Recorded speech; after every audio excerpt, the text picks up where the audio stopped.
రాష్ట్రంలోని ఆర్థిక అసమానతలు తొలగిపోతాయని బీసీ సంక్షేమ సంఘం జాతీయ అధ్యక్షులు రాజ్యసభ సభ్యులు ఆర్ కృష్ణయ్య అన్నారు. విద్యానగర్ బీసీ భవన్లో తెలంగాణ సోషలిస్ట్ స్టూడెంట్ అసోసియేషన్ ఆధ్వర్యంలో అన్ని ఉచిత సౌకర్యాలు కలిగిన ప్రభుత్వ పాఠశాలలు గురుకులాలకు పిల్లలు పంపించాలని కోరుతూ పోస్టర్ ఆవిష్కరణ కార్యక్రమం నిర్వహించారు. ఈ సందర్భంగా ఆర్ కృష్ణయ్య మాట్లాడుతూ రాష్ట్రంలో గురుకులాలు అద్భుతంగా నడుస్తున్నాయని, హాస్టళ్లలో గురుకులాల్లో చేర్పించాలని ప్రజలను విజ్ఞప్తి చేశారు. ప్రతి ఒక్కరూ చదువుకుంటేనే కుటుంబ గౌరవం పెరుగుతుందని, అందుకు బీసీ, ఎస్సీ, ఎస్టీలు చదువులో వెనుకబడిపోవద్దని కోరారు.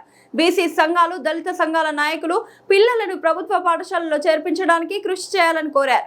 ఒక్క పైసా ఖర్చు లేకుండా 3వ తరగతి నుండి పీజీ వరకు చదువుకునే అవకాశం ఉందని, సుమారు 8 లక్షల మందికి ఉచిత భోజన బోధన సదుపాయాలు ఉన్నాయని, వాటిని సద్వినియోగం చేసుకోవాలని సూచించారు.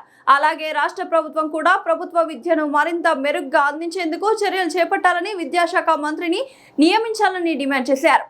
పిల్లలు కూడా ఉన్నత చదువులు చదివితే సమాజంలో సామాజిక, ఆర్థిక అసమానతలు తొలగిపోతాయని, ప్రభుత్వ రాయితీల కోసం కుటుంబాలు ఎదురుచూసే పరిస్థితి ఉండదన్నారు. దీనితో సంక్షేమ పథకాల భారం ప్రభుత్వానికి తగ్గుతుందని, మరింత ఆదాయం పెరుగుతుందని సూచించారు.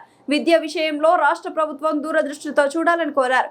ఇప్పటికీ 90% సబ్సిడీ పథకం కింద లబ్ధి పొందే వారు ఉన్నారని, బడుగు బలహీన వర్గాల పిల్లలకు ఉన్నతంగా చదువులో ఎదిగితే వీటిపై ఖర్చు చేస్తున్న బడ్జెట్లో 90% బడ్జెట్ తగ్గిపోతుందని తెలిపారు. ప్రభుత్వం ఖర్చుకు వెనకాడకుండా ఒక తరంపై ఖర్చు పెడితే రెండవ తరంకు ఈ విద్యా పథకాలకు అవసరం ఉండవని పేర్కొన్నారు.